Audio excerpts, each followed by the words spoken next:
Få med deg hendene når du i ribbveggen. De har en tendens til at det blir igjen litt høyt oppe der. Det trenger de ikke. Skal ikke ha dem under hofta, men de bør ikke være langt over hodet, liksom. Langt inn i skauen, ja, så bor det en som ikke mange veldig bra. Fint, der har det flott. Mange fine lave skuldre her nå. Kjempebra. Ja, skauen skjuler noe fælt og noe sprøtt. Han aldri nede i bygda blant andre. Han lever ensom og på skogens høye tinn.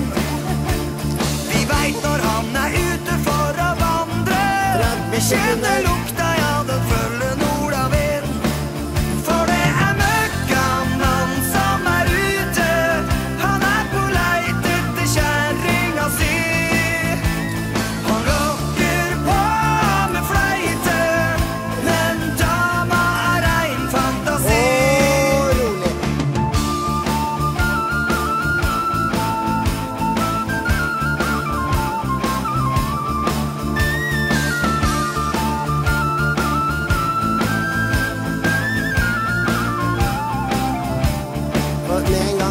Før så levde møkkamannen med sin kjære i et lite hus.